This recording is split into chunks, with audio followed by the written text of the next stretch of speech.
You are listening to the Auditory Entertainment's production of Operation Haystack by Frank Herbert. Performed by Miranda Johnson and Ryan Johnson. Part 2.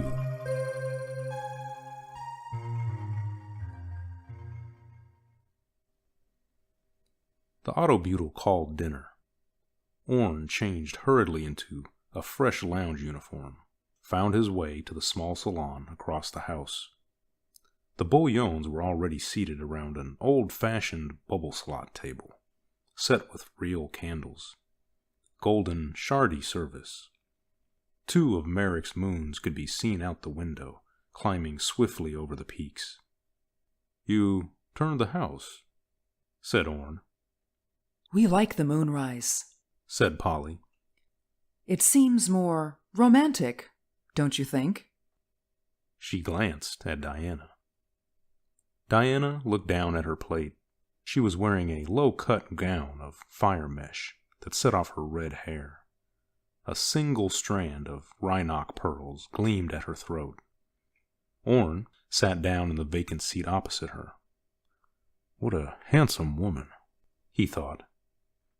Polly, on Orne's right, looked younger and softer in a green stola gown that hazed her barrel contours.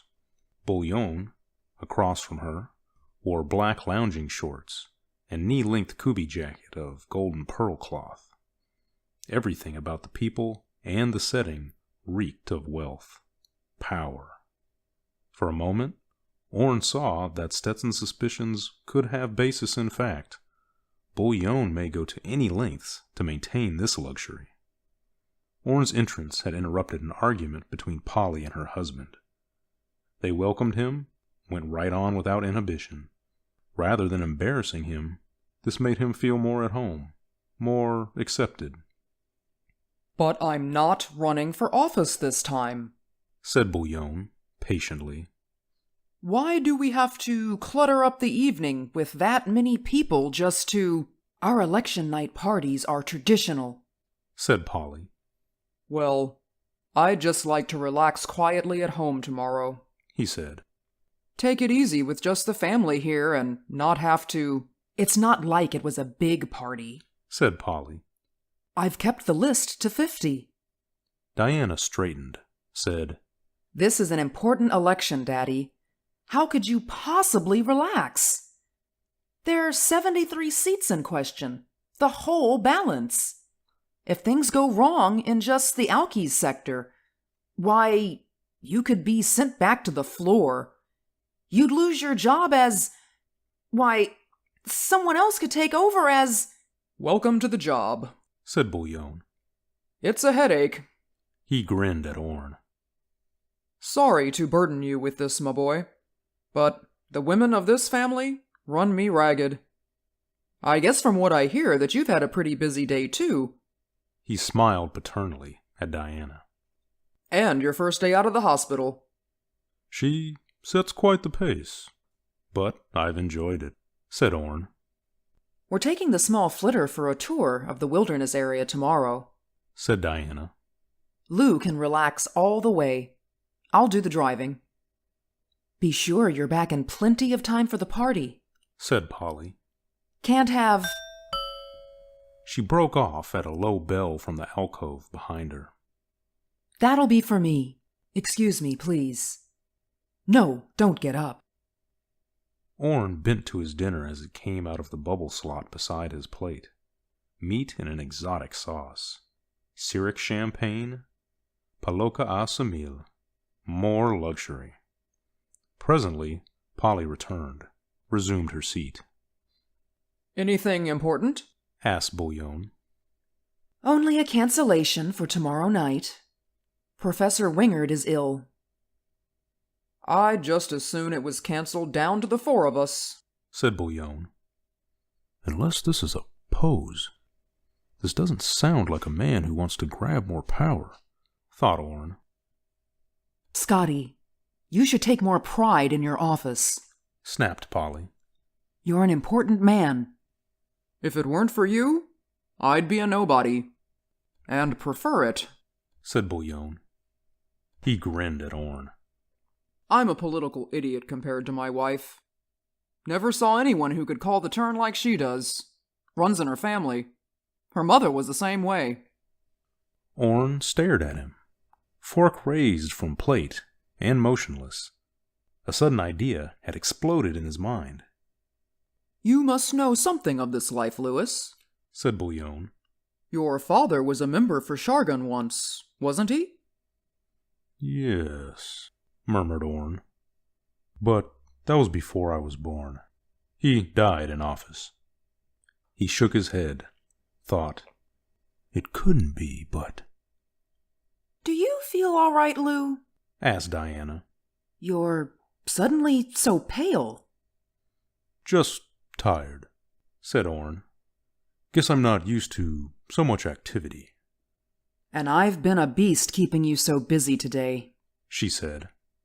Don't you stand on ceremony here, son, said Polly. She looked concerned. You've been very sick, and we understand. If you're tired, you go right on into bed. Orne glanced around the table, met anxious attention in each face. He pushed his chair back and said, Well, if you really don't mind. Mind? Barked Polly.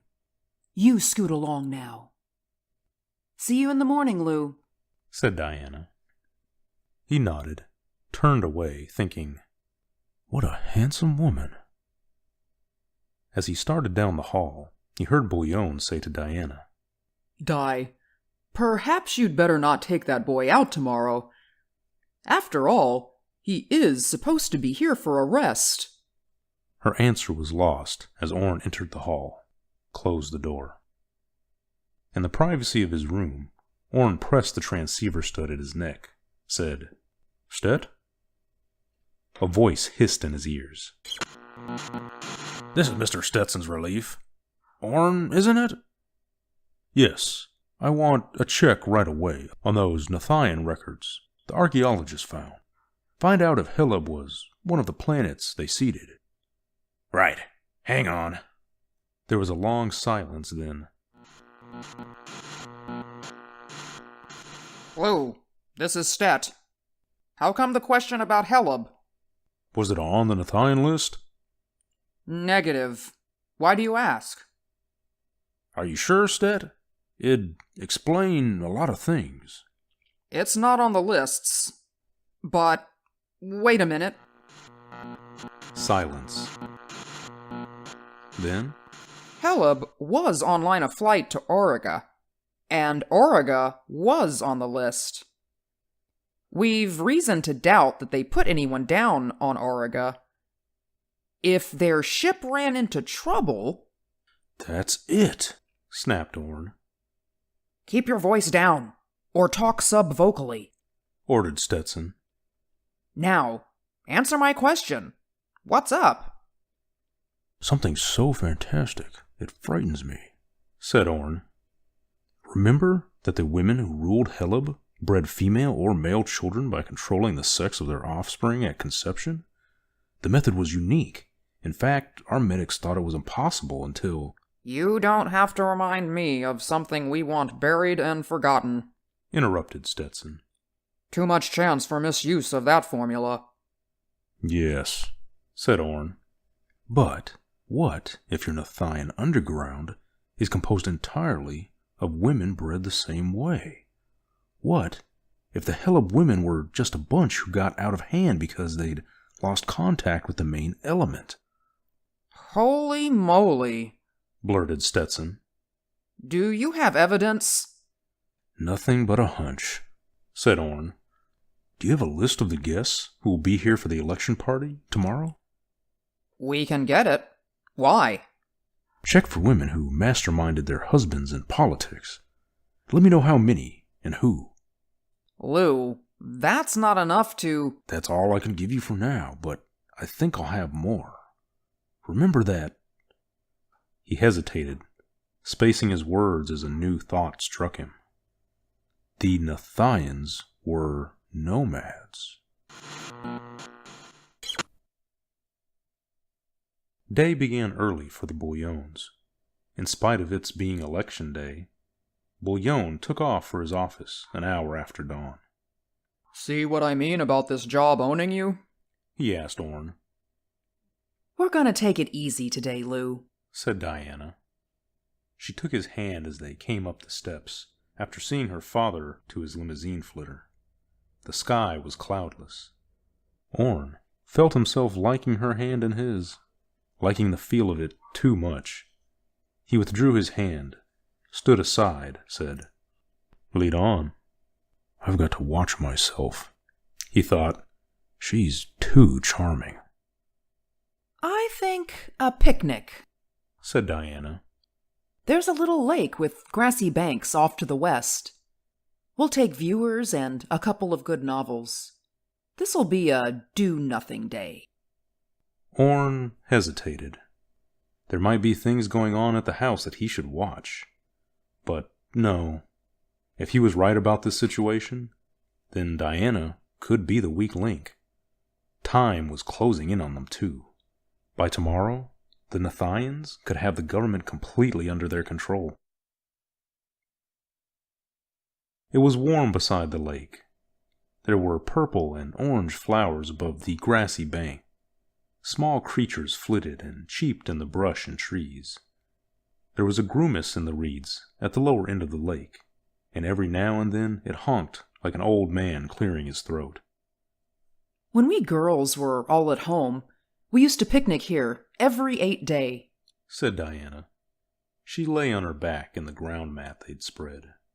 Orne sat beside her, facing the lake. We made a raft, over there, on the other side, she said. She sat up, looked across the lake. You know, I think pieces of it are still there. See? She pointed at a jumble of logs. As she gestured, her hand brushed Orne's. Something like an electric shock passed between them. Without knowing exactly how it happened, Orne found his arms around Diana. Their lips pressed together in a lingering kiss. Panic was very close to the surface in Orne. He broke away. I didn't plan for that to happen, whispered Diana. Nor I, muttered Orne. He shook his head. Sometimes things can get into an awful mess. Diana blinked. Lou, don't you like me? He ignored the monitoring transceiver, spoke his mind. They'll just think it's part of the act, he thought. And the thought was bitter. Like you? He asked. I think I'm in love with you. She sighed, leaned against his shoulder. Then what's wrong? You're not already married. Mother had your service record checked. Diana smiled impishly. Mother has second sight. The bitterness was like a sour taste in Orne's mouth. He could see the pattern so clearly. Di, I ran away from home when I was 17, he said. I know, darling. Mother's told me all about you. You don't understand, he said. My father died before I was born. It must have been very hard on your mother, she said. Left all alone with her family? And a new baby on the way. They'd known for a long time, said Orne. My father had Broca's disease, and they found out too late. It was already in the central nervous system. How horrible, whispered Diana. Orne's mind felt suddenly like a fish out of water. He found himself grasping at a thought that flopped around just out of reach. Dad was in politics, he whispered. He felt as though he were living in a dream. His voice stayed low, shocked. From when I first began to talk, Mother started grooming me to take his place in public life. And you didn't like politics, said Diana. Hated it, he growled. First chance, I ran away. One of my sisters married a young fellow whose now the member for Shargan. I hope he enjoys it. That'd be Maddie, said Diana. You know her? Asked Orne. Then he remembered what Stetson had told him, and the thought was chilling. Of course I know her, said Diana. Lou, what's wrong with you? You'd expect me to play the same game. You calling the shots? He said. Shoot for the top. Cut and scramble, claw and dig. By tomorrow, all that may not be necessary, she said. Orne heard the sudden hiss of the carrier wave in his neck transceiver, but there was no voice from the monitor. What's happening tomorrow? He asked. The election, silly, she said. Lou, you're acting very strangely. Are you sure you're feeling all right? She put a hand to his forehead. Perhaps we'd... Just a minute, said Orne. About us. He swallowed. She withdrew her hand. I think my parents already suspect. We Bullones are notorious love-at-first-sighters.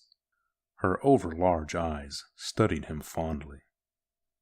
You don't feel feverish, but maybe we'd better... What a dope I am, snarled Orne.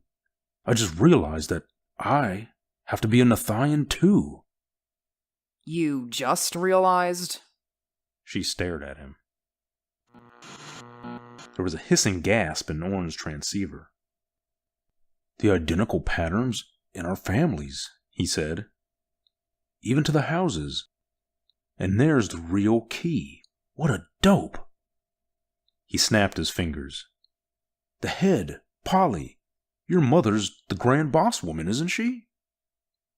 But, darling, of course. She... You better take me to her, and fast, snapped Orne. He touched the stud at his neck, but Stetson's voice intruded. Great work, Lou. We're moving in a special shock force. Can't take any chances with... Orne spoke aloud in panic. Stet, you get to the Bullones, and you get here alone, no troops. Diana had jumped to her feet, backed away from him. What do you mean? Demanded Stetson. I'm saving our stupid necks, barked Orne. Alone, you hear?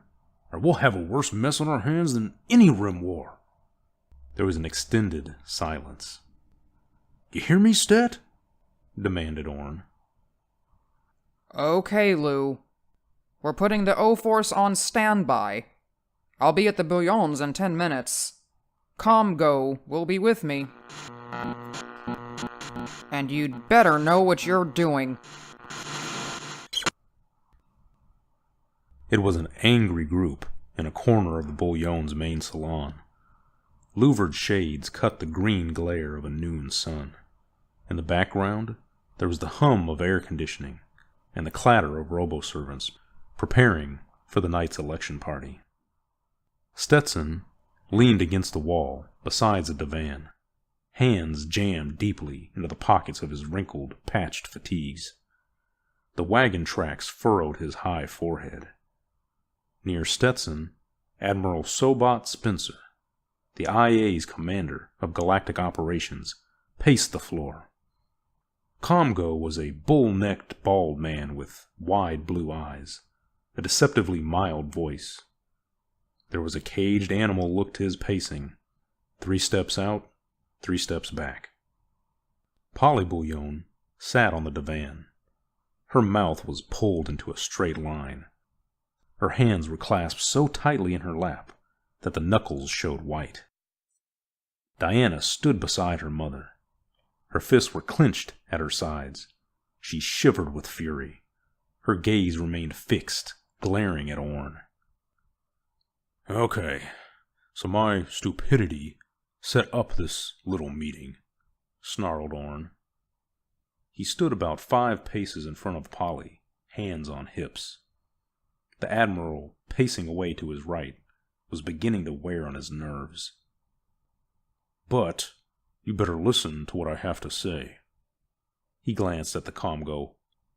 All of you. Admiral Spencer stopped pacing, glowered at Orne. I have yet to hear a good reason for not tearing this place apart, getting to the bottom of this situation. You traitor, Lewis, husked Polly. I'm inclined to agree with you, madam, said Spencer, only from a different point of view. He glanced at Stetson. Any word yet on Scotty Bullone? They were going to call me the minute they found him, said Stetson.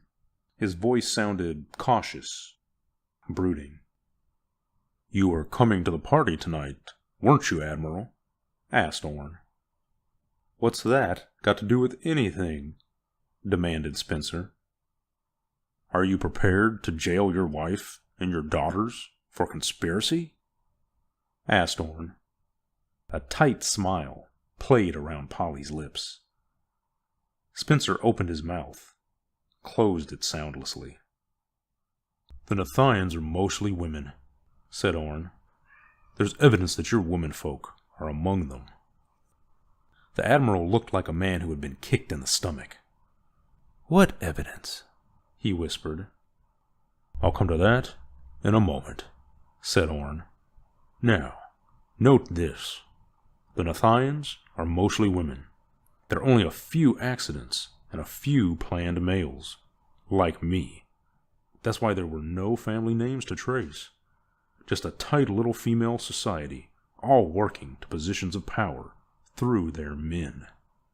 Spencer cleared his throat, swallowed. He seemed powerless to take his attention from Orne's mouth.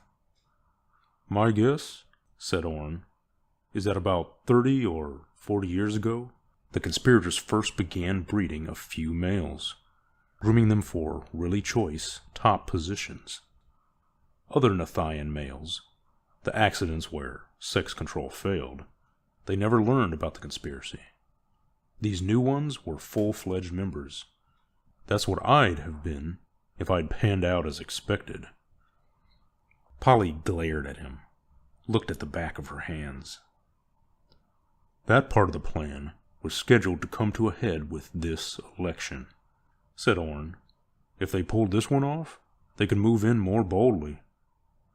You're in way over your head, boy, growled Polly.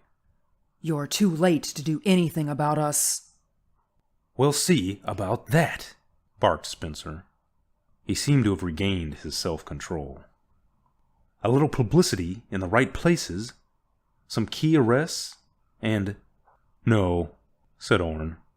She's right. It's too late for that.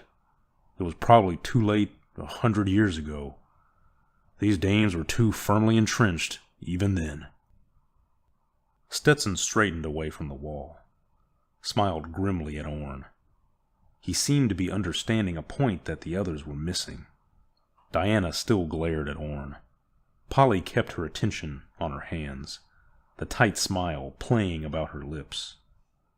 These women probably control about 1 out of 3 of the top positions in the League, said Orne.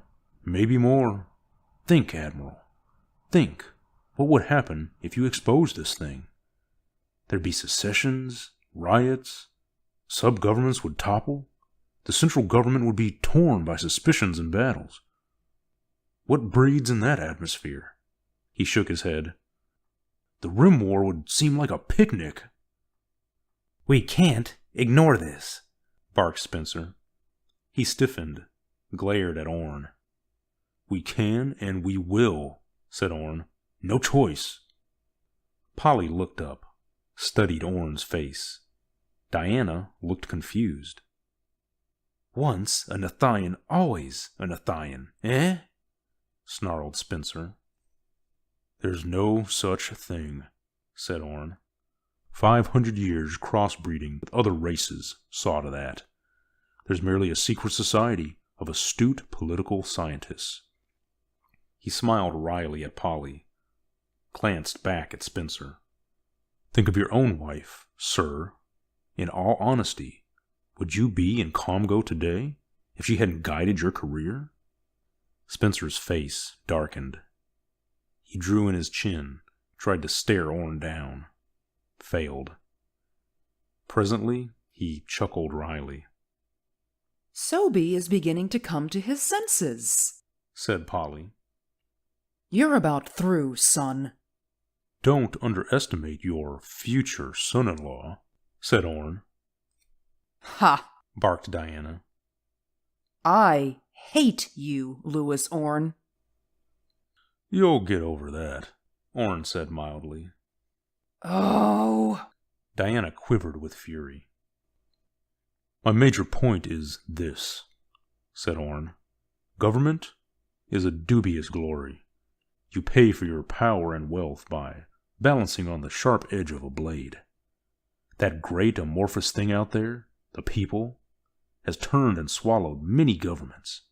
The only way you can stay in power is by giving good government. Otherwise, sooner or later, your turn comes. I can remember my mother making that point. It's one of the things that stuck with me. He frowned.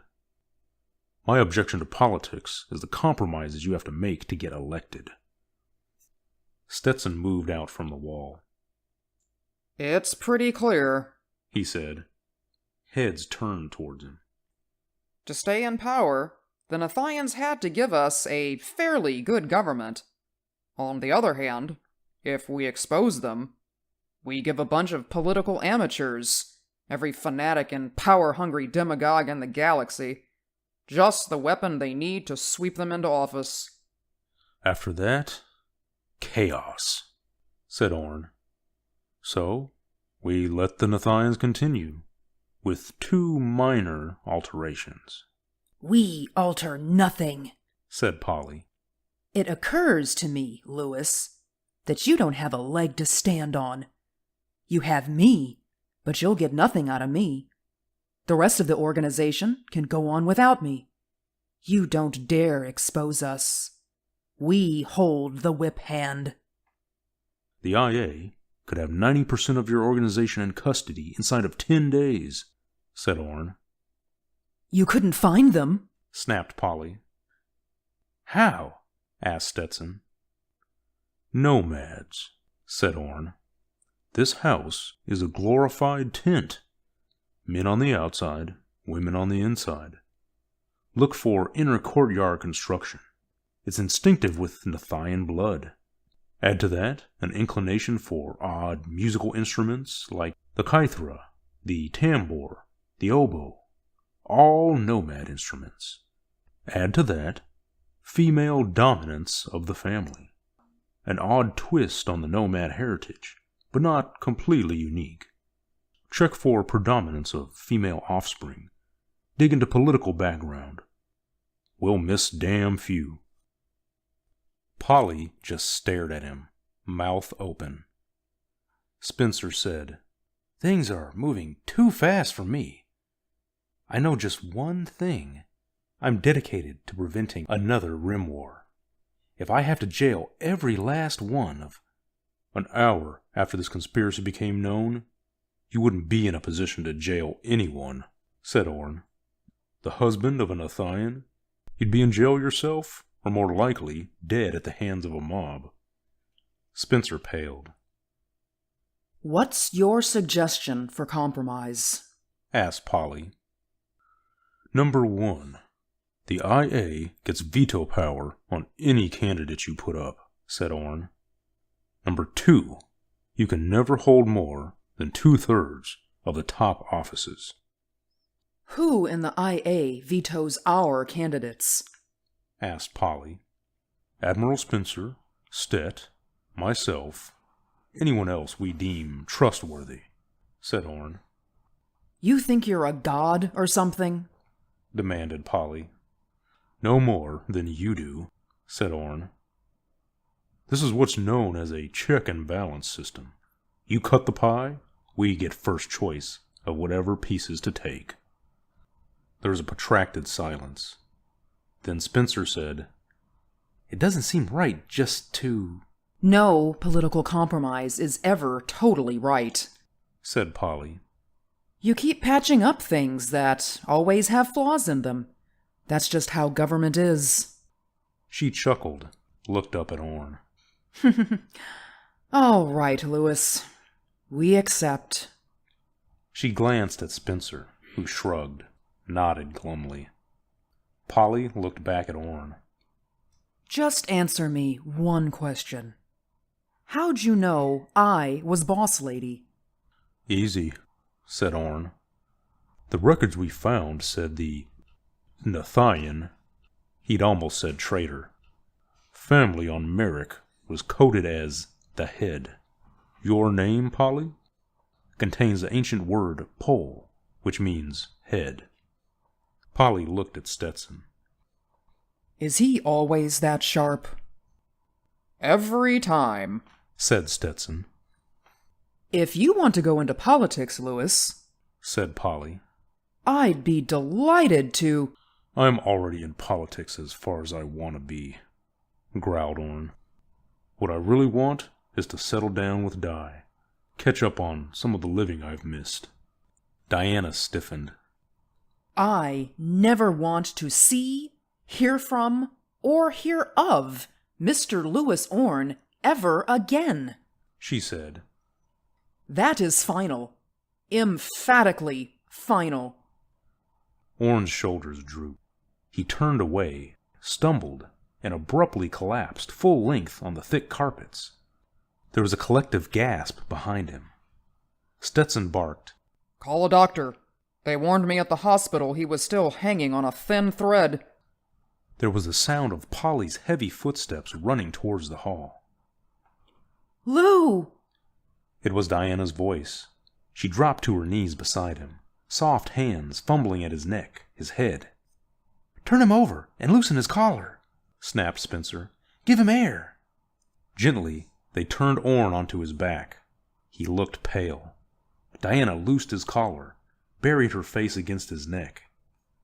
Oh, Lou, I'm sorry, she sobbed. I didn't mean it. Please, Lou, please don't die. Please. Orne opened his eyes, looked up at Spencer and Stetson. There was the sound of Polly's voice talking rapidly on the phone in the hall. He could feel Diana's cheek warm against his neck, the dampness of her tears. Slowly, deliberately, Orne winked at the two men.